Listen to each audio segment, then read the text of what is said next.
Welcome to Mick and the Psychic, where we leave no stone unturned as we explore all things outside the apparent physical realm. There is no intent to teach or make you believe or disbelieve anything. It is just a safe space to listen and explore with us. So for this next episode, you have permission to open your heart and mind as you join myself and Xavier on this deep dive into the unknown. He's found a way to encode the file with a certain subtle energy frequency emission, which creates a bubble of an atmosphere. You can sit and just receive this therapeutic energy. Hey, so we are very lucky to have with us today an artist and subtle energy sciences social media content creator, Jonas. Bit of a background on Jonas: discovered the body's energy systems from a young age, spending time at her brother-in-law's acupuncture clinic. As a young adult, finding Taoism inspired Jonas to explore the relationship between the world of form and the source from which all things arise and return through painting. Amazing. Also studying alternative healing in the Hudson Valley, New York for 7 years. I'm sure we're going to have a lot to talk about. Welcome to Mick and the Psychic, Jonas. Yay. Welcome. Thank you so much for having me here. This is really exciting. Great. Sorry, it has to be from a lounge room. We couldn't fly you out to a studio. We're working on that. We're building up the podcast so we can fly people out. So yeah, that's a great goal. Down under. Maybe next episode. Next episode, done. You've already booked yourself back in. I love it. Welcome back. Have you been to Australia before? I never have, and I've always wanted to go. Awesome. What do you think is your favorite part of living there? Favorite part. Such a damn good question. Yeah, because it depends on the state as well. I've worked in other places, other countries, but I've never lived in other countries. So it's hard to say, but I do. It's probably more a question of what do you take for granted living in Australia? And I would say, I love the variation in the weather because we're down south, which is cooler for us in the Southern Hemisphere. So we've got a big range of warm weather and cooler weather. Always being near the beach because everyone pretty much lives close enough to the beach. And I think the informal nature, everyone's pretty informal. We're laid back. Pretty laid back. That's nice. It sounds like, I don't know. I just really like the idea of always being close to the beach. Yes. Yeah. So that's fun. Close to the beach. It gets trickier in the middle part, I imagine. Yeah. There's. Is it desert all the way through? Well, the middle, the middle's pretty much desert, but we've got rainforests and all sorts of stuff around here. So we've got a lot of different stuff in Australia. We're so lucky. Yeah. Wow. Yeah. But if you came here as an artist, you would have to go to we call it the red center because the dust is all red. There's a beautiful, very special spiritual place called Uluru, which is Ayers Rock, the big rock in the middle. An incredible place. And now people aren't allowed to climb it, which was terrible. Thankfully, no one climbs it anymore. But the Indigenous people there, they've got a lot of Indigenous artists and a lot of artists come there to connect and paint. So you would have to go there. Good things. Yeah. It's on my list for sure. Yeah, sounds amazing. Now, I don't even know where to start. I keep scanning across at the Subtle Energy website as well. That's why I keep looking over to the other side. But it's so interesting. I'd probably best to start with your artwork because it sounds like the work that you're doing with Subtle Energy is like just an expansion of how you've always worked with art and that spiritual connection. What first got you into art, and was it the spirituality that came first or the art that came first? Where did it all start for you? Yeah, well, it's interesting because I grew up in a very religious household, and so church spirituality was a big part of my life growing up. And then it just wasn't matching for me as much. going into my adult years, and I felt kind of jaded on spirituality and very cynical and kind of like, if it's not this, then what, am I like an atheist? So, but anyways, that just opened my mind to other possibilities. And I was just like, well, it seems that some level of intelligence is going on in the universe. And that made me really curious to just want to investigate other things. And, I think a lot of this kind of like even Taoism or like ancient Hindu texts, even the Bible, when you compare a lot of these ancient wisdom writings, when they talk about the creation of things and the way that things are created and sustained, there's a lot of commonalities. And now that we are developing the science of quantum physics, even a lot of that stuff matches up with what the ancient texts were saying. So it's like these things that have been labeled as spiritual for so long, just because we had no other way of describing them, seem to be intrinsic truths about reality that are now also being labeled as scientific. But I feel like the meeting point of those things for humans, like where we can experience that mystical realm of, infinite possibilities that creates all things, is through some sort of creative process. So some people make music, some people write. Even I find decorating your house or baking, like it could just be anything, but for me, it's painting mostly. And I find that it just allows me to have this sense of like meditation on what it means to bring something into reality that wasn't there before. And that's what life is doing around us all the time. All these beautiful plants and animals and people just emerging out of, in their perfection and in their uniqueness, out of nowhere, like snowflakes from clouds, all different. And that's miraculous and it's wonderful. And we can engage in that force too by making something, and I love that. What a beautiful description. I love that. And I saw your aura and energy change just lit up as soon as you started talking about your painting. Oh, really nice. It just shifted. I'm like, wow, her vibration just went. I wanted to do the whole high-pitched opera voice, but I would probably crack and upset people. Oh, it's just it's cool. You can do that. We've lost our whole listener base. I didn't sing. That is why they're still here. So when did it start? When did you start really doing art, or was it painting that you started with? Yeah. I started, I didn't really know like how to formally approach painting because I felt inspired one day. So I started just like muraling the walls of my house. And awesome. I like covered this house in murals, just like teaching myself how to paint. And were you renting? No. It was like, it was an owned home. Okay. And yeah. But anyways, and you can always paint over paint too. True. And that's another thing that do that before it's sold, or did you sell it as is?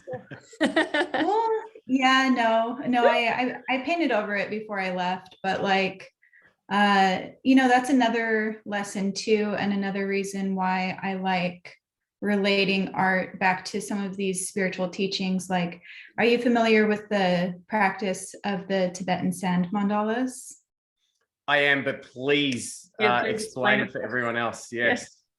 Okay. So some of the most beautiful art I've ever seen in my life is what the monks will do with sand, and they'll chant and they'll pray and they'll make these very intricate mandala works that are just so masterful and beautiful.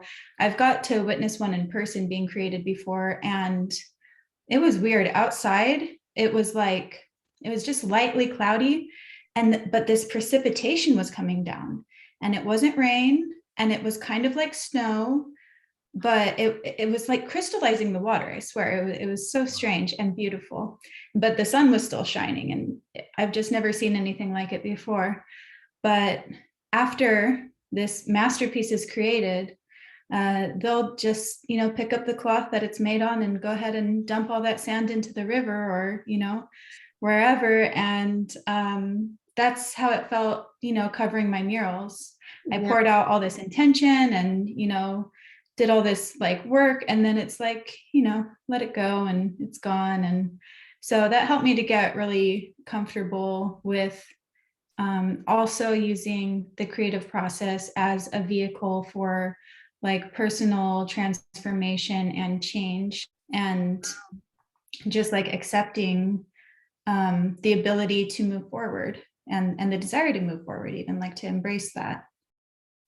I love that you picked up that lesson so well, and you understand it, and you've already processed why that happened, and just goes to show where you're at as a evolved person as well, your spiritual maturity, to recognize that. It's really good. Yeah. Thanks. There is something very much in that art world with the grand gesture behind an ephemeral piece. So the effort that's put into something for one particular purpose and moving on, like there's a lot of value in that. Do you think that with a lot of the art, like what those Tibetan monks will do, is it in the process of making that it creates something on another level outside of the actual artwork, or is it simply in that artwork? I think the belief is that the sand, I've heard this, and I don't know if it's canon or if it's, just rumor, but that the sand will get infused with intention with the prayers. And so when it's released back out into the world, it just kind of carries that prayer. So it gets to spread and disperse all around, And I think that like the mandalas also can represent like a map of the mind and a map of consciousness and stages of consciousness. So when you take it upon yourself to climb that ladder and discover those deeper parts inside of yourself and let that become the place from which you operate, like that work is never lost either. And that's more permanent than anything outside of you, because it'll be with you for your whole life. And if you believe in an afterlife, the lives beyond as well. Mm-hmm. I guess it's nearly a fractal of what we are as beings as well. We're quite ephemeral. We come and go as well, don't we? So is it just another form of that creation? It sounds very similar to the creation of us and you creating something that if it goes, it's doing the same thing, but there's an eternity in that space when it's done, perhaps. Mm-hmm. Okay, interesting. Yeah. I was listening to something before our interview, and they were talking about a lot of the mandalas and geometric shapes and patterns from a lot of the old ancient temples, and that there is the concept that those are passed down, I guess, like maps of certain sounds or wavelengths. For those that are in touch with it to know what that means and how to recreate those sounds.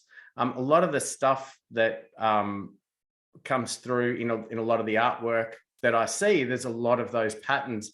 Do you think inside those patterns there's messages in there or certain communication somehow in that art? Yeah, it's interesting that you bring that up, because right now, I'm working on compiling a book about some of the most interesting things that I've found while studying subtle energy. And one of those things happens to be, because I feel like in order to begin to understand subtle energy, you've got to understand the way that invisible forces can interact with matter, right? Okay. And so have you seen the cymatic experiments before? No. Okay. Oh, yes. Is that with the sound on the On the plate. water or on sand? Oh, yeah. Or That's water. changes? Mhm. Yep. Yeah. Yeah, Okay. yeah. Yeah. Go ahead, please. That's Oh, handy. this is exciting. Yes. Yeah. Yeah. So it was discovered, or credited to, I think he was even working on someone else's work, but Ernst Chladni, I think in the late 1800s, mid 1800s, started putting sand or flour over a plate and kind of strumming a violin bow across it. He was a musician, but he was like really fascinated by vibrations. And what he was finding was that when the sand was vibrated by sound, it would start taking the form of these very beautiful geometric patterns. And now that we have better technology, people are using laser light and water and putting the vibration into water, and these awesome 3D geometric forms are coming out. Mhm. And I also write about in the book about how there's a woman who did an experiment where she went into cathedrals and started recording the silence of the room in cathedrals. And she recorded and layered up the sound until there was enough of kind of like a hum going on. And then she made a cymatic out of that. And it looks like the stained glass windows that we see in the cathedrals. Stop it. That's awesome. Yes. So This is chicken or the egg stuff, isn't it? It's like those architects, are they designing it to create that the space? design in Or the is- space? Somebody had the epiphany because of the hum, how cool is that? right. Yeah, I love it. It's a mystery, but it's also, I go a little bit more into some of the legitimacies of sound healing as well. Mhm. And it's theorized that even like maybe by having the pipe organs, like the humming and the drone in particular, there's a certain range of hertz frequency that those drones can produce that like stimulate red blood cell growth and health. So when people would go to the church to receive healing, like they were at least receiving a sound healing, if not some divine intervention, It sounds like you're doing your best to not throw out the baby with the bathwater with your religious upbringing, that there's the stuff there that just did not resonate with you, and then the stuff there that perhaps you witnessed that was powerful and true. Yes. Yeah, no, like I've really come back around to like really seeing the value in the way, like, I'm really thankful that I was taught to be able to like reflect and contemplate on a higher power. I'm really thankful that I was taught at an early age to pray with intention. I've seen these things continue to work for me, and I don't doubt it for anyone else who claims that it works for them, And it's just labels, I guess, isn't it? People call it something else. Pray with intention. I would channel or send healing with intention, or like just a spiritual way, I suppose, to my higher self or the universe. So it's we were actually talking about this before, which was before we're talking to you. That's really funny, of course. Surprise, surprise. That kind of conversation, that the prayer, as long as there's intention behind it, it's really important.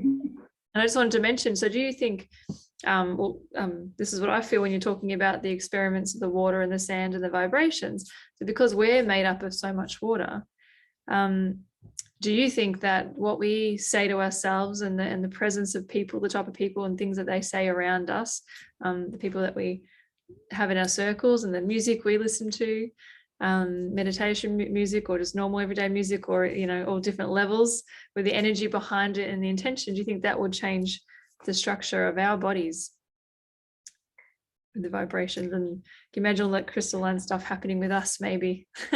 Yeah, it's really interesting because another theory that goes around in the subtle energetic scientific circles as to like, why is energy healing effective? Like, what is it doing in the body?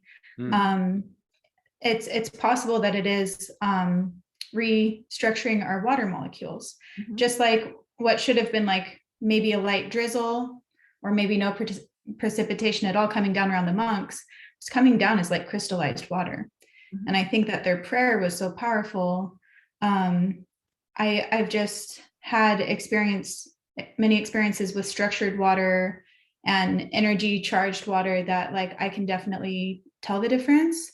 And I would just have no doubt that like there's patterns maybe being held within our body that can contribute to disease or to health. And depending on, you know, if the people around us are sending us in a little like this or that direction, thinking negative things about us or thinking positive things. I'm very like personally kind of sensitive to that. And I have to make sure that like, it's only like, I'm only with people who are supportive around me. Exactly. You That's know, a great lesson for anybody listening. Mhm. Just to make sure that you circle, you you're a reflection of the people. Is it the closest 5 people around you or something like that I've heard before? So just being really mindful of the where you put your energy and who you spend your time with and what you're listening to. Are there people that lift you up or people who put you down? So that's really important. Yeah. You know, it's funny that you brought up the listening to music too, because my acupuncturist brother-in-law, Chris, he went on to have his own vibrational based medicine company that was doing some wonderful things for people. And, you know, I was a teenager working in his little warehouse and whatever. And I was really into like classic rock and Pink Floyd and all this at the time. And so I would like turn that on to the stereo and like want to do my work.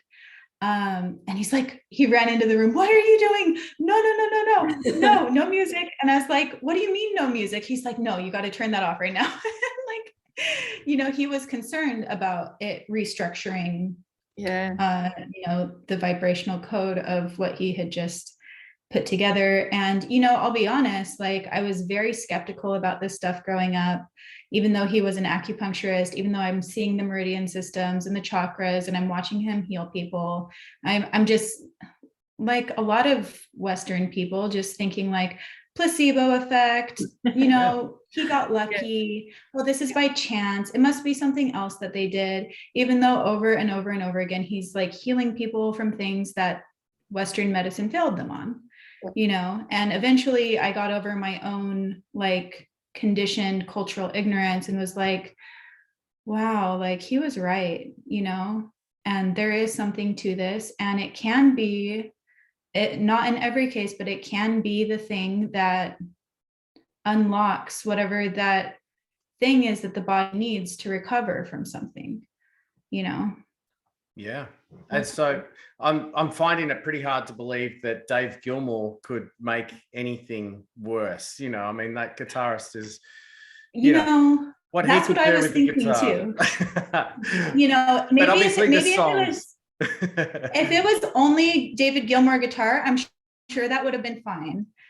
You know, maybe the angry political lyrics, not so much. That's right. That's right.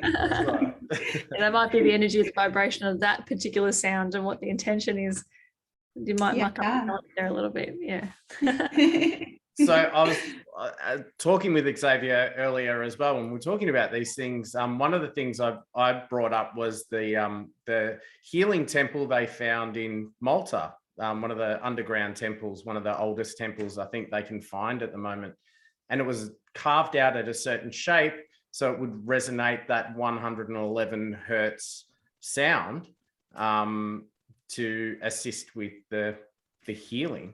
Is this stuff you think that, and I don't know if, you know, if that's true or not or whatever, but do you think that information is something that we've had for civilizations ago and we've forgotten it, or do you think we're finding new things? You know, I think it's very possible that there are lost technologies, that there's, you know, because like it's something that my art teacher pointed out to me one time in college. Wiley Wallace, he makes really awesome, inspiring work if you want to see some cool paintings. Okay. But he pointed out, like, humans have had the same brains for pretty much as long as we've had civilization. Yeah. So as smart as the smartest people are today, making these computers, making the internet, whatever, there were really smart people back then too, all over the world. And the ancient world has been so subject to wars and things being torn down and histories being rewritten and different types of power structures emerging and taking control, that if people don't want you to go to the church and receive your healing from the pipe organs, they want you to come to their apothecary instead. Like, I'm sure that enough push in that direction can make that change. And it's not always like for the better that those sorts of things happen. It's like we end up losing some stuff maybe that was valuable, or it's so open to speculation. It could just be we're finding all this stuff out now and it was pure coincidence, and our intuition led us to creating something that would be healing for our bodies automatically, just because nature is that intelligent and nature is working through us. Mm-hmm. Seems quite accelerated though as well, I guess, these concepts, like even looking at the effect of vibration on sand plates being what in the late 19th century. That's not that long ago, really. Mm-hmm. Mm-hmm. So it's almost like, do you think there's a shift more towards more understanding of some of these, or the power of some of this subtle energy? Is it through science, or like? Yeah. I think the concept of and practice of science helps. I think, the freedom that people feel to experiment helps. You're not going to be outcast by your society if you decide to start questioning things at like quite as much as you used to be. Yeah. And so that probably goes a long way. But it's also possible too that there's just so much more that we're going to learn that we haven't even imagined yet. Mm-hmm. I don't think we've peaked at all. I think we've got a ways to go. Yeah, I got a feeling looking around, I don't think we've peaked. It sounds Safe terrible, to say there's but room for improvement. Yeah, I'm thinking, I hope not. But yeah. It's interesting that you're saying that quite knowingly, as in you feel like you're with the subtle energies, it's starting to tap into some bigger things that we're not aware of. Is that what that feels like, being part of this movement or science, I guess? Yeah, and I've only recently become comfortable with the fact that I don't care if people don't understand, because my experience is undeniable to me. Mm-hmm. And I get to be on the back end watching all these messages pour in from all over the world, from some of our thousands and thousands of satisfied customers that come back and just want to try more because of just these really cool things that can happen. And people are finding physical healing, emotional healing, mental healing, and then I use it for things as mundane as calming down my pets if they're stressed out, and I just watch them wind down and go to sleep. And, that doesn't happen unless I think to do this. I know them and I know their processes and I know this helps them. And so even if it's not instantly, your broken bone is healed, boom, some people think that if it's energy healing, it should just be total magic all the time, some blown out sci-fi Hollywood movie or something. And maybe there's people, a handful of masters in the world, who can do those things. I don't rule that out, but I don't think it's practical to think to want to achieve those type of results. unless you first experienced like the lower level day-to-day, more like gentle results, which is, just bringing more peace to your home, or having less inflammation in your body, or, just having like a state of, for me, like subtle energy can kind of like boost my mood, make me feel a little more creative and inspired. It's so strange, but it's being documented in some research that subtle energy and our intention and our consciousness is pretty intimately linked. And it seems to be like a sender and a receiver system, to where, we can put something out and something can come back. And the rate and the quality of which that transfer happens, I find can be, for me personally, greatly enhanced through the use of this technology over the last 3 years that I've been using it. This is a great segue. Yeah. We're talking about it like everyone knows what the subtle energy technology you're speaking of. Yes. Can you tell us a little bit about it? It's quite exciting about what it is and how you use it. And what happens in a treatment or something for somebody? Yeah. So the way that the company is currently structured, it's pretty DIY. We encourage people to sift through and find the thing that matches what they feel that they need the most right now. And sometimes we get people writing and asking for recommendations, and we're happy to help people to, come to a conclusion of what's best for their situation at the time.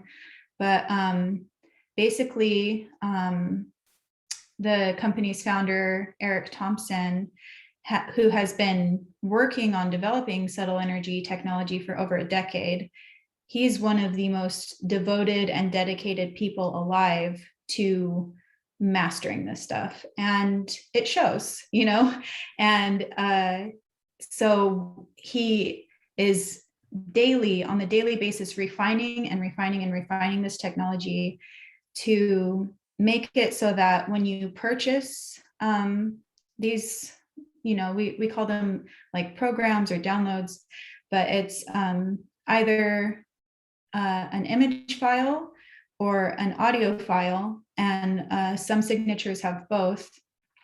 But he's found a way to encode the file with a certain subtle energy frequency emission, which you can print these out, and the prints have a certain level of charge to them, etheric charge, or you can keep them on your computer, and the energy of the computer's EMF field can kind of like amplify that energy. And by opening multiple copies of either the images or the audio, and a lot of the audios are silent, you don't have to listen to it, but it just kind of creates a bubble of an atmosphere surrounding you. And so you can sit and just receive this therapeutic energy. And if you think about like the resonance in the church, where you can't hear anything, there's no music being played, but when you see that pattern being formed, that cymatic pattern, you know that there's a resonance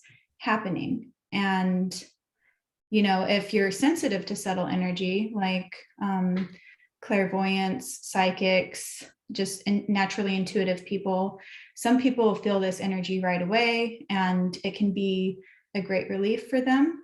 And then other people, I don't know if they'll ever be able to sense subtle energy in their entire life, and that's okay, because, some people, I'm sorry? Sorry, if they can't sense it or feel a difference or notice it, is it still happening for them? Will it still help them? Yeah, because, if you are not able to like hear sounds can still be going on around you, And so the ability to receive and interpret those signals is just a sense that some people are naturally born with, or something that people have to work to develop. And we find that working with our technology is actually one way that people become more sensitive to subtle energy technology. And it's interesting because when I have like my Zoom meetings with the company's founder, sometimes I have my subtle energy running in the background, and multiple times he's had to interrupt the meeting and say, hold on, I got to stop you. Do you have energy on right now? And I use it at a higher amplitude than he does because he's more sensitive than I am.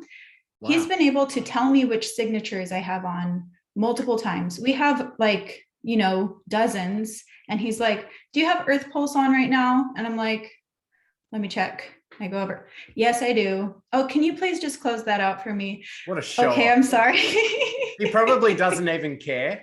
He's just showing off to keep you interested. He's trying to keep his staff going. He's just like, I gotta pull out a couple of party tricks so that I think I'm crazy. Yeah. I have to ask before you go on, do you have Earth Pulse on at the moment? No, okay. But I actually, the one that I've been keeping on recently is our newest one, which is Quantum UV. Okay. And it's basically like an amplified version of like the vibration of ultraviolet light. And, it's associated with higher states of consciousness, but it's also said to be like inhibiting of like, like microbial infections and things like that. So it has like a sterilizing effect, but it also has like a mood enhancing, like consciousness enhancing effect as well. And I just find, it's been my main signature for like the last 2 weeks, and the amount of stuff I've been able to accomplish is insane. Like my productivity has been off the charts. And it's noticeable for me. So I'm loving it right now. People are going to be so interested. I'm definitely interested in that because I need my productivity to just, kick up a little bit, definitely at the moment. I was just thinking my teens after school, and they would have appreciated that this week, all the homework. Yeah. Yeah. Sure. Can definitely help with that. At least for me. I don't want to make any claims, but I find that it helps, Well, we can only talk about what we've experienced, and That's whether right. people believe it or disbelieve it is absolutely up to them. And we start out each of our podcasts that this is just information, and you don't have to believe it or disbelieve it. In fact, you should just be open and then see what sticks. When you say say where you've got an image file open, to amplify it, is it as simple as I'm going to open the file so it's open like 6 times on my computer screen, and so that it's as simple as that? You just continue to open it. Yeah. Okay. And then sorry. I'm sorry. I was just seeing when you were describing it, and that's what Michael's explaining now, I was seeing layers, and it reminded me of when you say you open your heart chakra, and you might imagine amplifying it bigger and bigger and bigger to a bigger space. Yeah. And that's what I was seeing with the computer. Like I was imagining it's like that. You just, by opening different windows, it's the same kind of thing. You're just amplifying the size and the intensity. Totally. That's how I relate it anyway. That sounds good. No, that's a really cool way of putting it. I've come to think of the image files as like delivery devices, kind of similar to like pills. Yeah. That you would take, and it's like not like, I don't know, like you don't look at the pill to receive the medicine, you like let it ingest it, integrate into you, and just the same way, like you do not have to look at these images for them to be working. So like you open up however many you need to feel the effects. And when I started with the technology, I would need like 20 or 30 of them to feel the effects. Because even though I had been aware of subtle energy for so long and like had it as a part of my life, I still had these like layers that I had to like work through. And now I can only have like 3 to 5 on at a time without getting, because another thing that can happen is an energy overwhelm. So if you've amplified it too much and you are a certain level of sensitivity to it, the one drawback that we find to the technology is that if you've amplified it too much, you may experience like a state of anxiety or overwhelm.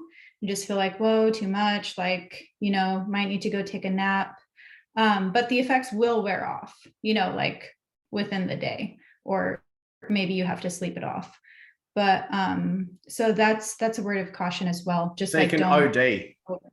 Mm-hmm. You can OD But on it. not in a harmful way. Just you might be uncomfortable for Yeah. a little bit. I'm wondering, Yeah. I just ask because I can't help but when you're talking about all this stuff, I'm just tuning in all the time, so I have some weird questions. So I was also getting shown then, as you're explaining that having too many, like if you have too many, you might be more sensitive to it. I just got shown as an example. Another example that people can relate to is maybe if you have too many crystals next to your bed, or big ones or ones that are highly tuned and you're having trouble sleeping, that could be why, because you've got so much energy there and it might need to tone it down or take some out of the room. Exactly. And then I was just getting the crystalline energy in the sounds and the prints, and you're talking about the crystalline water. I was just feeling that there's crystal energy in these sounds or pitches. I don't know if it's science, so I'm not sure. Besides crystals, I guess. So that's what I was just picking up about. It's the same kind of energy. It's some we're going to be more sensitive to things than others, and depends on what healing you've chosen as well, and how much you resisting clearing it, or how willing you are to let it go or heal the problem or help with it. I'm rambling.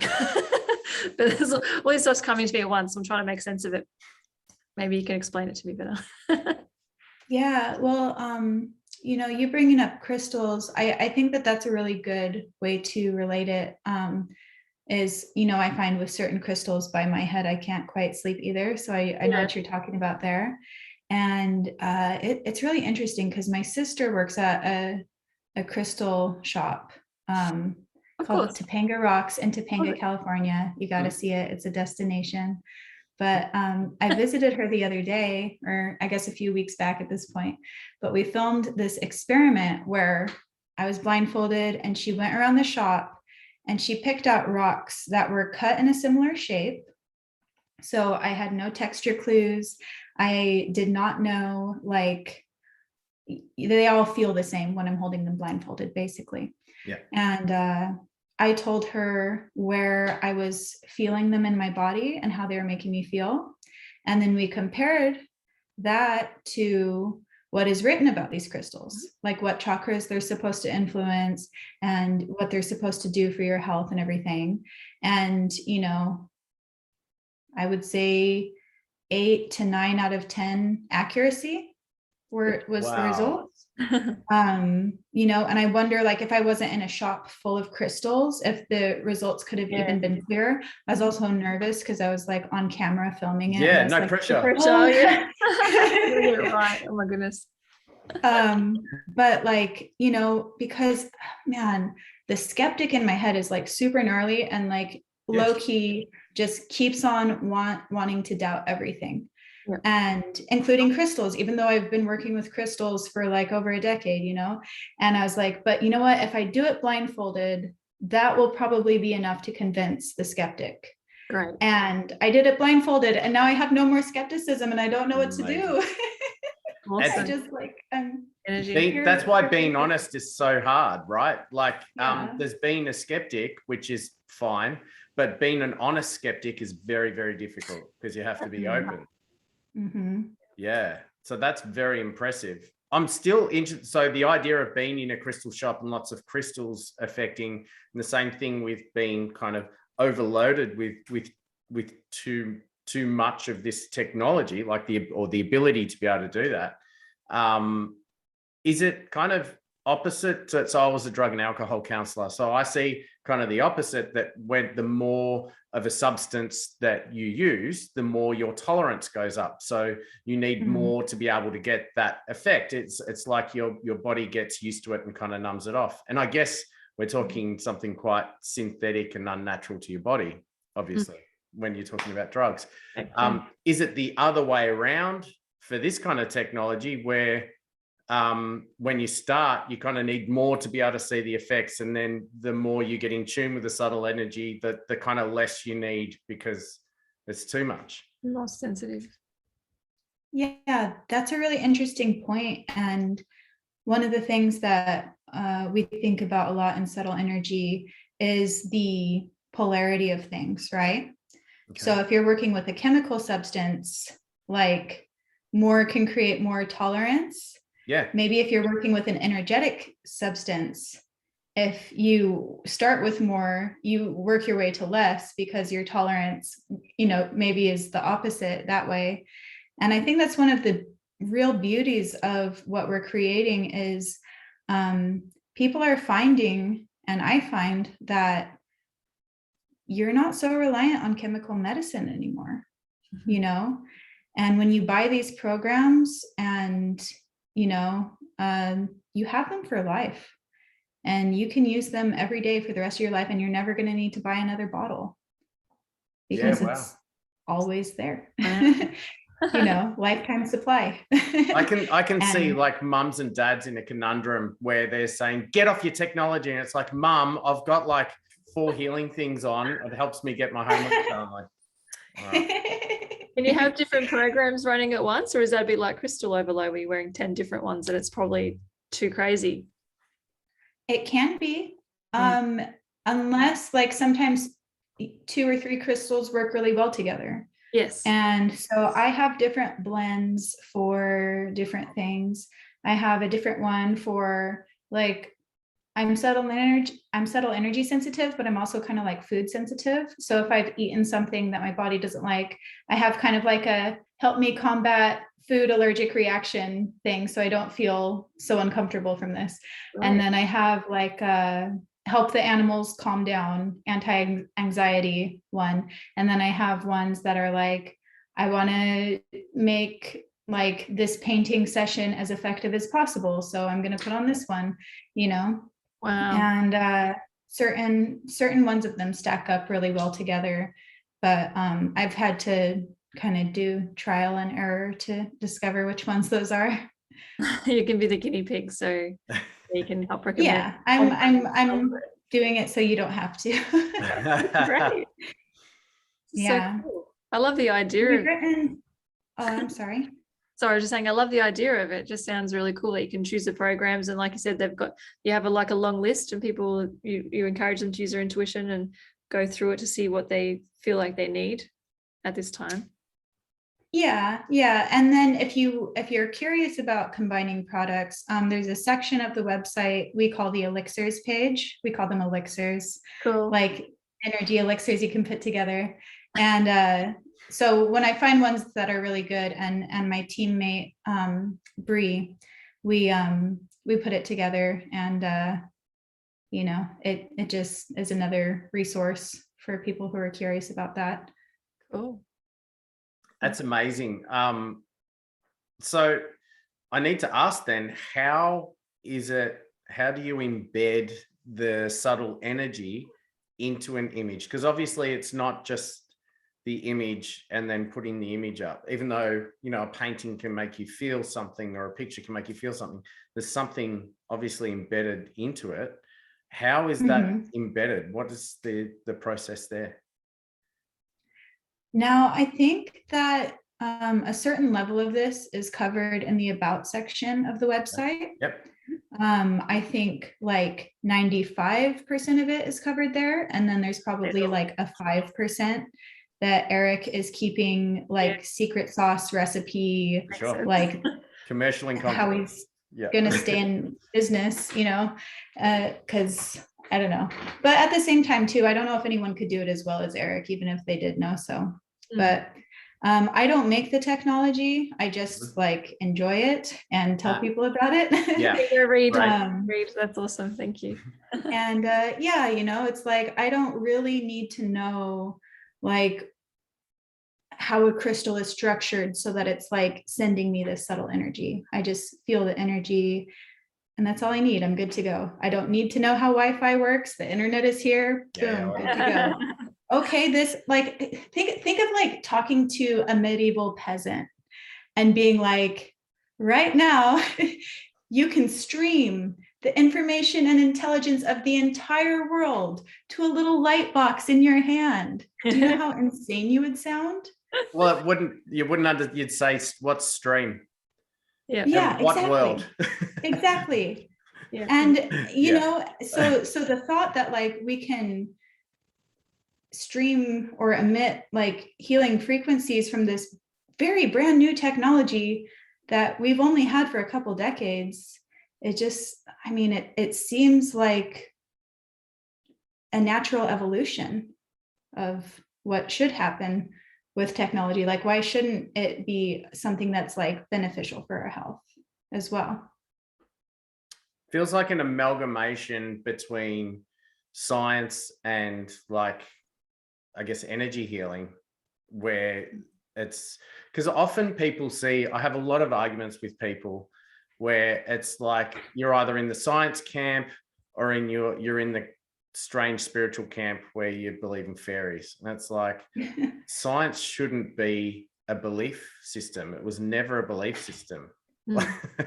Okay, So hold that are you thought. using science and that together? Yeah, I'm gonna grab a book real quick that I want to show this to everybody. 'Cause, Exciting. like, Oh, good. this is like the book, I'm telling you. Okay, great. This is excellent. Show and tell. That's handy. Yeah.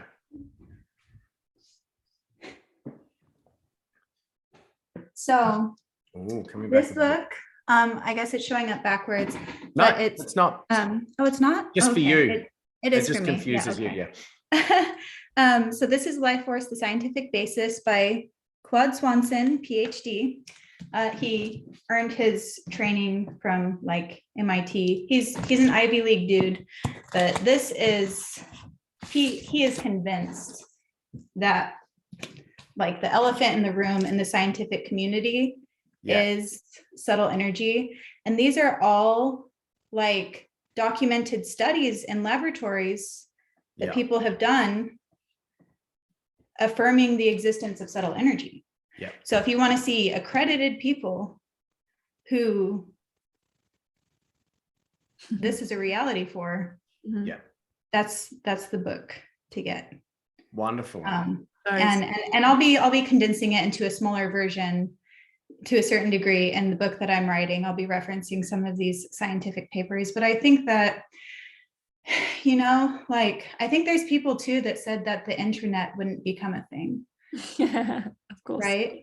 People that were skeptical of like, oh, no one's ever going to use this. Like, what could this possibly benefit anyone? Like, whatever. It's a novelty. But the car was one of those things.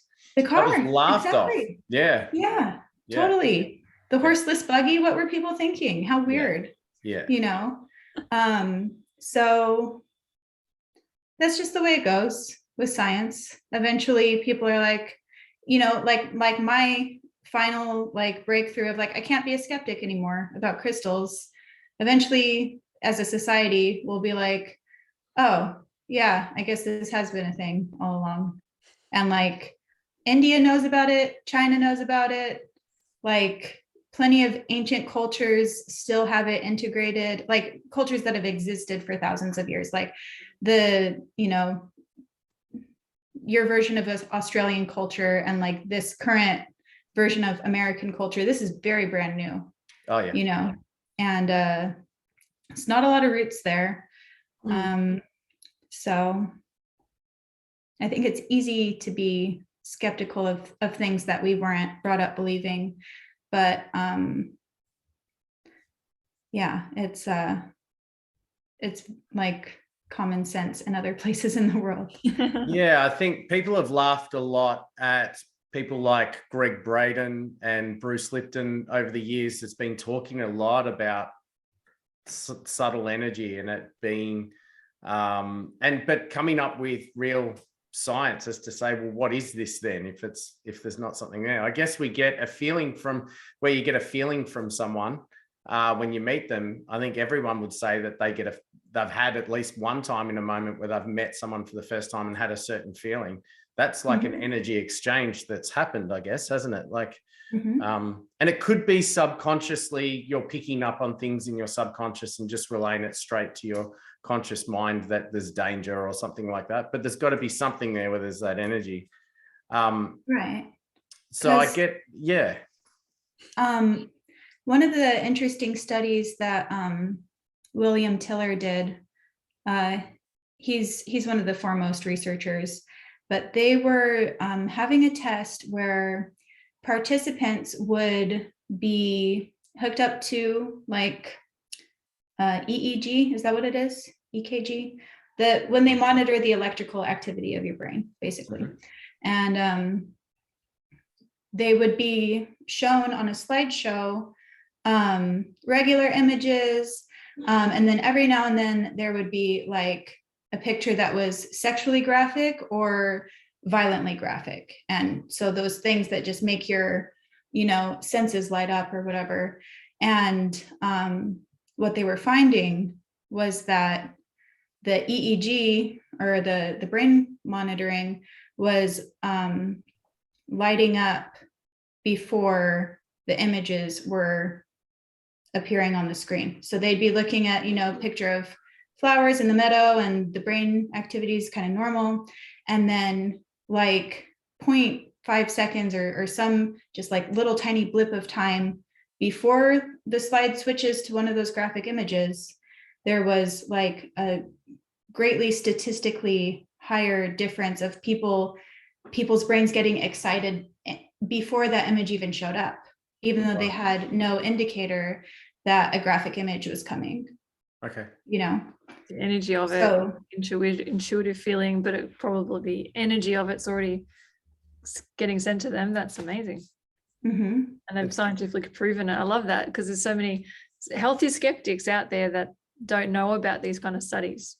Mm-hmm. When everything to look. So there's a theory that consciousness travels at such a higher speed than the speed of light. So that might show that there's some other energy through perhaps consciousness, which leads me to my next question. Do you think there's some kind of relationship between consciousness and this subtle energy?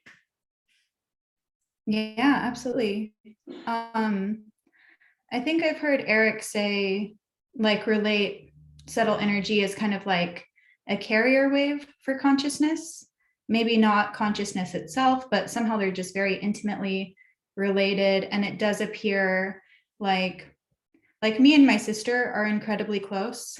My little sister, Susanna, she, I'll have dreams about the things that she experienced the day before that I didn't know about. And I'll wake up and I said, oh, hey, I dreamt of you and, changing guitar strings, and there was a spider on the floor and someone spilled wine, and that was her day yesterday, Wow. And so there's some level, I think, of like energy transfer happening at all times. And these things have been related to spiritual or mystical, but if they're universal experiences, like, then that's just the same as like, oh, like the sun rises every day.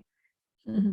It looks pretty mystical. It looks pretty spiritual, but it's like, it's just something that happens every day, And it doesn't even rise. The sun doesn't rise. Right. We just spin into it. It's like tides. Exactly. Tides don't rise and fall either. It's just the way we're spinning into it. Like the land's moving, not the water. It's interesting, but it comes back to, I guess, just where we like to put labels and words to things that gives them meaning, but some things just are, and we can look at it through a different filter, a religious filter, or we could look at it scientifically and go, well, this is what happens. It's interesting that a lot comes back to that, I guess, the Vedic texts, which are probably some of the oldest kind of texts that we have, that talks a lot about that does have a lot about energy exchange outside of the visible or outside of our senses. How much of this kind of subtle energy is linked back to what, I guess, some of these Indian historical like gurus and things have been doing over so many years? Is there a correlation to some of the ancient history behind some of that? Yeah, oh, definitely. I recently started reading Sri Yukteswar's The Holy Science. And as I'm reading this book that was like penned in the late 1800s, and I'm comparing it to like the stuff I'm reading in this book. Yeah. I see no difference. Like it's insane. Not The a, level that doesn't say a of lot to correlation. MIT. Yeah, you know, they're trying to catch up over there. Yeah. You know, but I think that some people are gifted with intuitive knowing and some people are gifted with intellectual knowing. And, you know, I don't think that there's a right or a wrong between the two, and that there can be conflict between, you know, any two differences in nature. But I think, as with anything in nature, like the harmony is in the balance. You know, if you become too rational and too closed-minded, you might be missing out on information.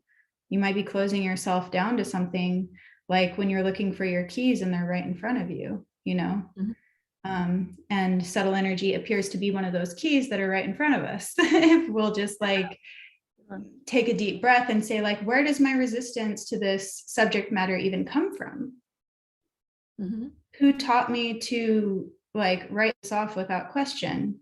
Why do so many people claim legitimate experiences from this in Western culture, let alone all these amazing, wonderful, rich Eastern cultures, you know? Yeah, that's hard to do for some people. That's me, that's just being mindful and just slowing down and thinking about what you're thinking about and processing how you're reacting. And that's amazing. And so many people don't stop to do that. So it's a really good thing to learn, just to help you understand yourself a bit better and understand why you're thinking like that, what's triggering you. Yeah. Or so that would be good.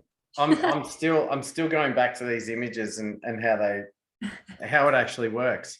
So if you saw one of the images that is being embedded with subtle energy, say you're looking on the website, right, and you can see one of those images. I presume the picture on the image hasn't been embedded, but when you purchase it, you get it with it, so that, you know, people don't just go to the website and just stay on the website and go, yeah, cool, thanks. This is true. Screenshot. Yes, this is true. So you can't screenshot. Hey, you know, although. Yeah. I'm sorry?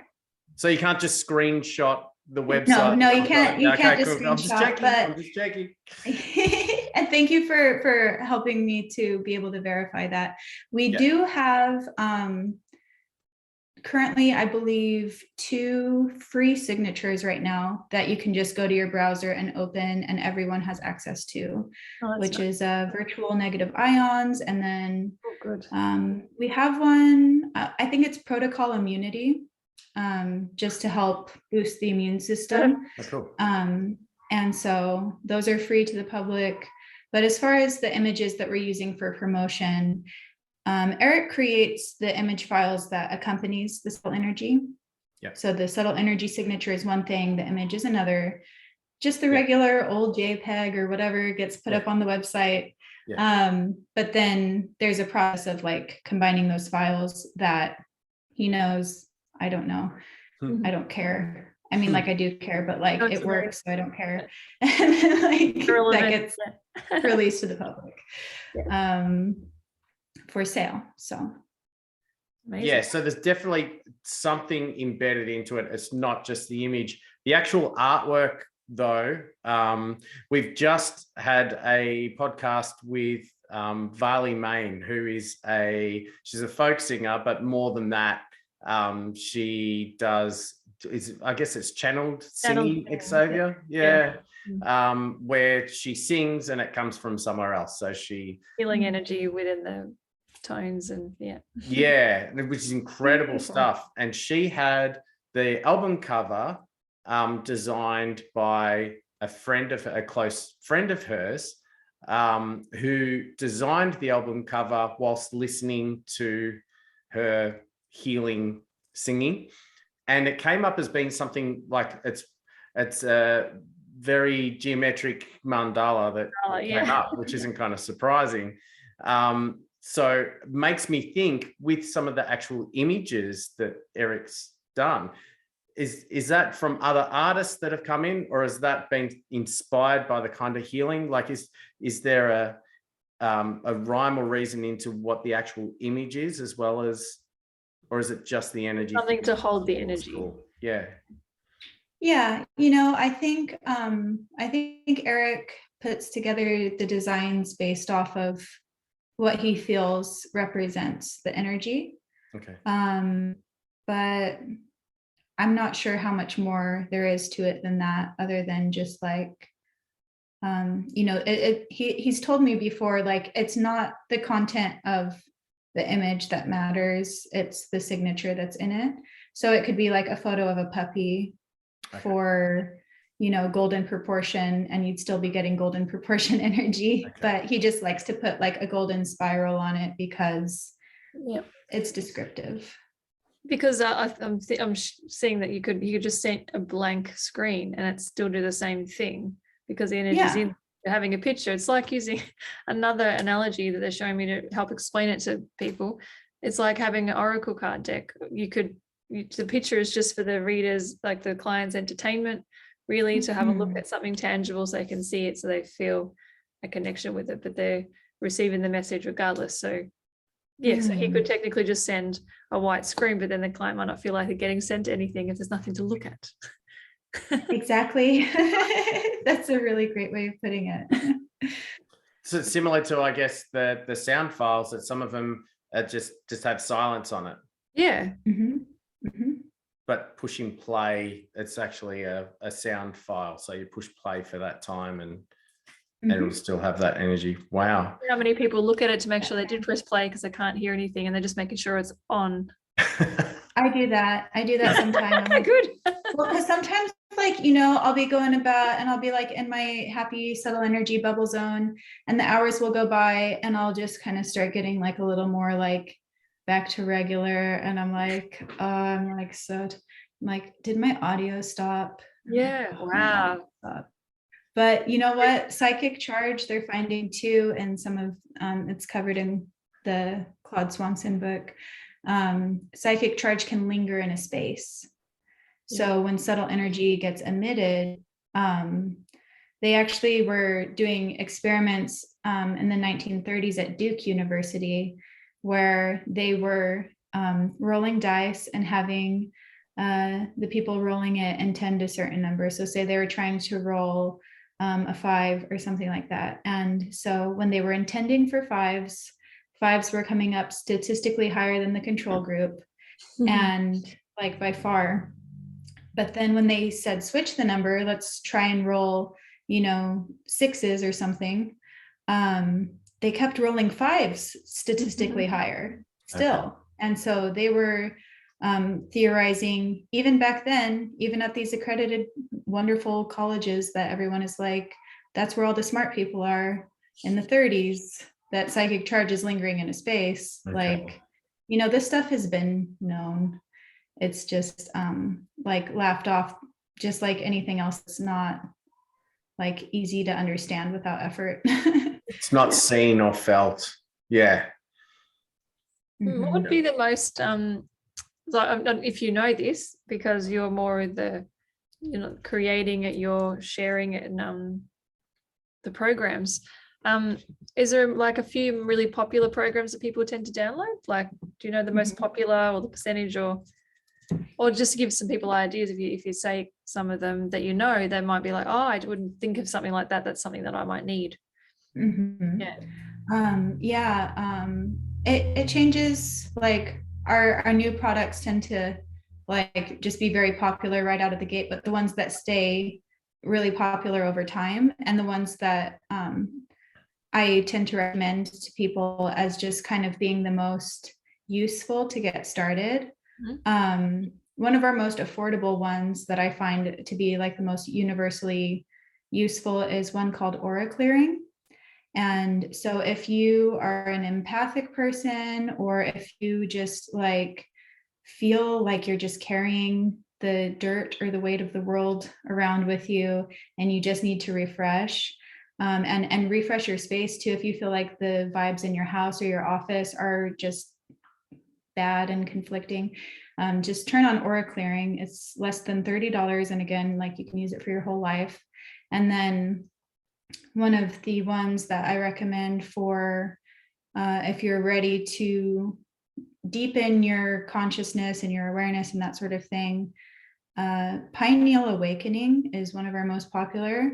Awesome. And it is just so awesome. Like I will turn that one on when I'm doing brainstorming sessions for like what to do next in business, what to do next for my painting, if I'm writing something, like if I have creator's block, but then also like my ability to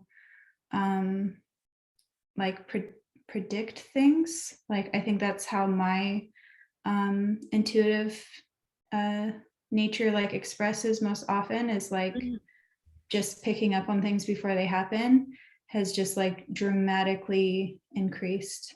And as has my ability to evolve my painting process. I think with artists sometimes it's easy to get to a certain like plateau where you just kind of are stuck at the same skill level. Like, you know that you could make it a little better, you want to make it a little better, but you're just kind of stuck in this zone that is like, that I felt trapped in for years, despite like tons of practice and tons of effort and studying and applying myself. I just couldn't like break through this ceiling with my skills. And the only thing I started doing different was using this technology for my sessions. And like, I feel so much more comfortable like looking at my work and seeing with clarity, like, how can I improve this? And then knowing how to improve it, and like being comfortable with whatever the result is, and not being attached to like it needing to be perfect the first go, and like admitting to myself, I can make this better and I feel empowered to make it better. You know, even just like, it's just really subtle shifts like that, but it makes a big difference in the end result, I think. Man, years to be able to get to that point. You just like speed up the process. So many people just listening to that.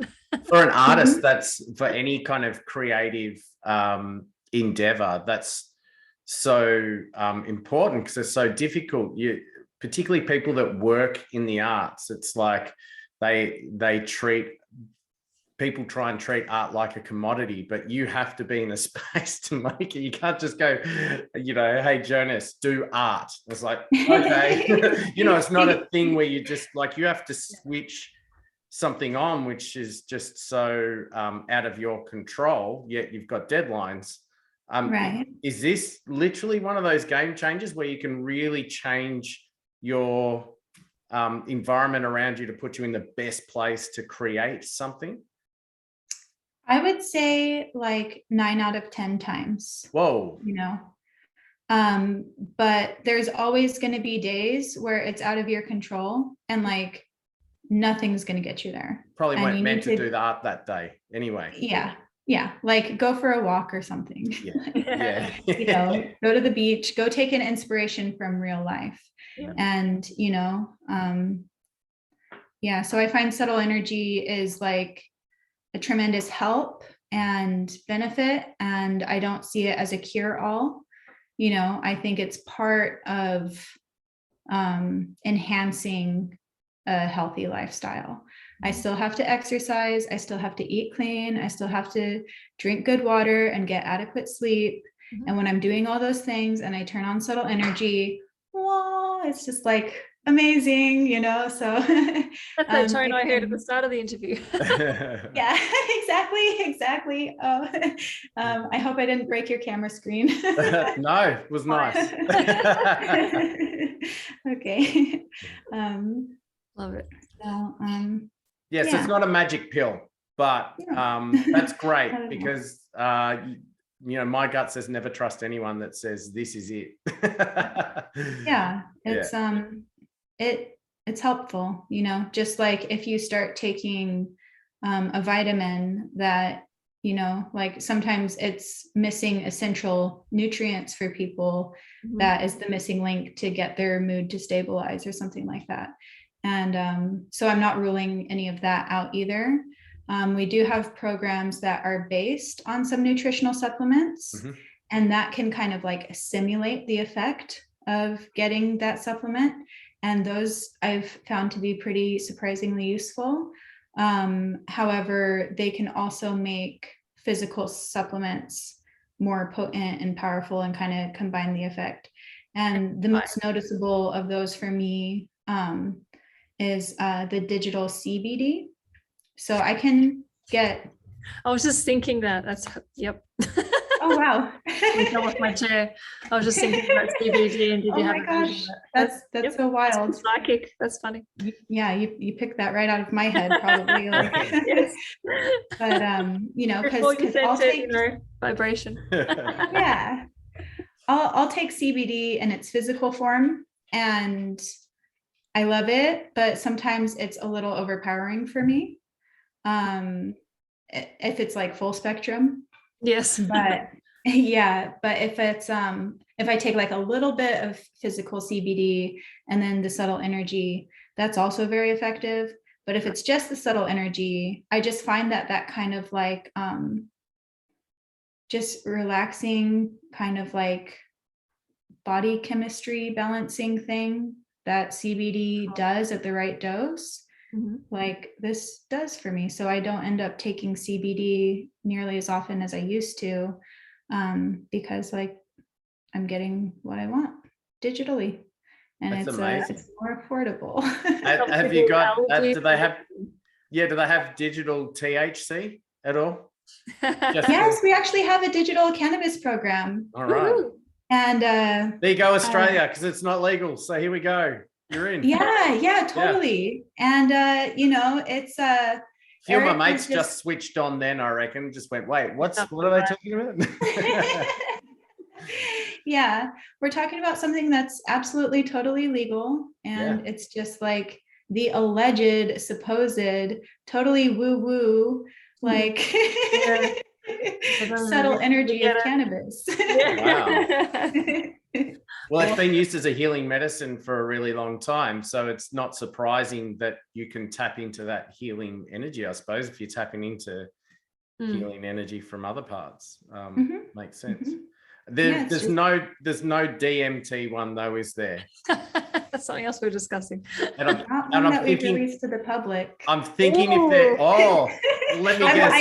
I cannot confirm or deny. Is Alex Gray got anything to do with the artwork behind it? You know what? Next question. All right. Okay. All right. That's I was just thinking, before you were saying how he's got him giggling. Yeah, before you were saying how it's a great thing to have alongside with a healthy lifestyle and good water and good food. And I was just thinking, well, using the pineal gland program, opening your third eye and becoming more in tune with your body and the environment, what we need, it's going to help you make some of those right choices if you're not quite there yet, or you're not sure what might be missing from your daily routine. So I think that'd help. That'd be a great one to start with. People just to start doing what because then they'll trust their own intuition and do what they're guided to do for themselves. Perfect. Exactly. Yeah, definitely. Just like an intuition booster. What supplement can you take to boost your intuition? I don't know of any. Yeah, that's amazing. Love it. Yeah, that's true. Good call. I'm just thinking in your intuitive artwork or inspired artwork. Have you got anything in galleries at the moment? Just your art side of things. Like, what are you doing as an artist? Stalking. Oh, thank you. It's really interesting because after I really started getting the results from the technology, and I started having these aha moments. I was like, oh, I couldn't look at my old art the same way anymore. So I had spent like a decade building a certain body of work, and I was like, it was like one of those sand mandala moments all over again. I was like, Yep. this doesn't even represent me anymore. I see now, and I've been building this new body of work, and I'm really excited. I've got a collection planned out that's in development, and you can see some of it in development at I've got a finished piece, and I regularly live paint at Lifted Veil Gallery in Los Angeles, and yeah, it's I'm basically starting my art portfolio kind of from scratch, and the paintings take, Oh my God. you know, anywhere from like 3 weeks to 6 months. So it's going to be a little bit of time, but Wow. once it's ready, you know, I'm feeling good about my art, which, you know, I think I've been like my harshest critic through my whole life, and it just feels so good to feel like I can look at my art and say, that's coming out right. I'm satisfied with this. I don't know if you guys can hear That's the okay. cat. Adorable. Yeah. She's on her like kitty cycle right now. Have you ever had that Kitty experience? cycle. That is super cute. Yeah. I like that. And she is adorable. So Aw. she's missing me right now. We don't mind the sound of cats, and we'll let you go to your cat soon. Is there anywhere where we can see any of this new art that's coming out yet? Yeah, but could you do it live, or do you stream it for us that can't be in where you are? Yeah, well, that's a really sweet thought. I might start doing that at some point. I tend to be on Instagram the most. Once I have a couple more paintings finished, I'll be putting my website back up. But you know, I've just been kind of trying to keep my focus on creating this new work. Yeah. More than even like displaying it right now, but Yeah. yeah, eventually it'll be jonasjones.com again. And for now, it's at Jonas Jones with a Z at the end of Jones on Instagram. Excellent. Beautiful. We're going to be sharing that everywhere as well to make sure everyone knows where to find you, and Subtle Energy as well. The link. Yeah. So the website is subtle.energy, and the Instagram is subtle_energy. We're on Pinterest and Facebook as well, and occasionally Twitter. But yeah. Awesome. It's fun, like just exploring the subtle energy side of art, because I think creative inspiration and creative impulses are just very intimately related with subtle energy. You know, the creative force, whatever that is, it seems like a subtle energy to me. I don't know. What do you guys think? Yeah. And so somebody is looking at your artwork, or they have it in your home, well, they would pick up, I would think, some healing energy, the subtle energy from what you create as well, from you listening. There's got to be beautiful energy and tension in your paintings. That's a really good point. I wonder, you know, I'm going to have to ask Eric about that. Like if as I'm putting these strokes on the canvas, like if I'm encoding the energy into it, it might work like that. Intuitive perception. That's why I said it. Oh. Because that's what I'm picking up, that there would be healing energy in your paintings because of your channeling. So I'd love to know what he says too, because that's what I'm being shown. So I'm looking forward to looking at your paintings more now that I understand about it and how it works, to see what I pick up from it. No, don't tell Eric though, because he's going to want to cut out of. He told you the secret sauce. Oh. He's going to want a bit of that coin that comes from the art. It's not the same thing. It's just what. Okay. It goes through her body. All right, tell his lawyers. You tell his lawyers. Don't try and convince what me. she's listening to goes through her body and her intention of the feeling as she's painting, and what you're going through to creating. So it feels like a whole story, especially if you might take 6 weeks, 3 months to paint something. The different energy and so building a story, and the right person will purchase it because they need that energy and healing, and not just for how it looks. That has happened in the most shocking and surprising ways for me sometimes. Maybe even like the most. Okay, so like I'll just tell you this one quick story. Please. I was live painting this picture of my sister, who I hadn't seen in years. Visited her, like I put it on display in like a local coffee shop, went out of town to visit her, like right after New Year's, and then got a message from a girl saying like, okay, this speaks to me, like it has meaning to me. Like I feel like I'm receiving a message from my partner who's passed on through this painting, and I would like to buy it from you, but I'm leaving town, and I would have to pay you like before then. I was out of town. So when it came to her purchasing the painting, I touched down and went straight from the airport to the coffee shop to make the exchange with her. And then she left to the airport and went to Spain. Wow. From America. And like it just happened like that. Perfect. And like that's how narrow and close, and like how perfectly the universe can synchronize with its creations. It's just, it never ceases to amaze me. You could never organize that, knowing the issues I've had with Delta Airways and American Airlines. There's not a chance you'd be able to organize that. Even if you're allowed for 2.5 hours at the airport, something would have happened. There's Or not a a movie chance. script, maybe. You know what? Yeah. If you start putting subtle energy on your phone, you're gonna be surprised. maybe you'll be surprised what happens. It's very tricky. She's not allowed to claim or promise anything. I love it. Yeah. But we totally get it. It's the same with Yeah. healing. You can't promise when you're doing energy healing on somebody. You can't promise. You just say, take it for what it is. Well, So. it's how open you are to receive it as well, obviously. Exactly. Yeah. Love it. Definitely. I'm so Because excited. miraculous things happen all on their own, you know? Yeah. But if you put like a miracle accelerator on your life, then what? Like, it's cool. Exactly. I'm excited to go look on your website, and that's, it sounds It's really not up fun. yet. It You're says gonna have to wait. You have to wait. Yeah. Yeah, her It's website. true. It's not up at the moment.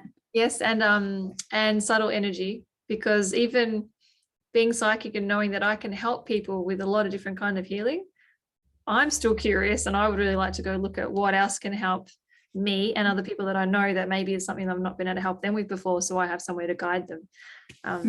Well, which is really, really great. I'm excited about that. I have a good feeling about subtle energy. Write me on that thought after this. I want to talk to you a little bit more about something along those lines, if you don't mind. Oh, beautiful. It's good. We're gonna sort out when you're coming back anyway. Oh, that's right. Yeah. We're gonna sort out maybe the National Gallery of Victoria, something like that. We'll get you something put up somewhere. Oh wow, that sounds fancy. Yes. I'll see what I can do. I'll try and pull some strings. You know, I know some people that know some people. Okay. You may have to bring Alex Gray with you. I don't know if you know him or not. You might have to. Yeah, bring him with you. That might get you in the door. Funny. I'm sure he would be more than happy to travel to Australia at any point. Yeah, great. And someone else Yeah. will probably have to flip the bill, but that's okay. Thank you so much, Jonas. This has been so much fun, and I love when we know a little bit about you, but we don't know where on earth this conversation is going to go, and it felt like it went out of earth. It was very cool, very interesting, very informative, and I'm sure you're going to have lots of clicks. People are going to be very interested in looking at your artwork, as well as checking out this new kind of energy healing that we hadn't heard of before. So subtle energy sounds really fascinating. So I'm really excited that you've been able to open our eyes and teach us so much about it. And so more and more people can go check it out and see if it really suits them. Well, thank you so much for the opportunity to share it. It's been wonderful. Excellent. Thank you. And we'll see you again. Alrighty. Until next time. Bye. That's it for another episode, but that doesn't have to be the end of the conversation. Feel free to leave your comments on our YouTube channel, or for those podcast listeners, you can email us at mickandthepsychic@gmail.com to leave your feedback or questions. I'm a certified hypnotherapist and timeline regression therapist.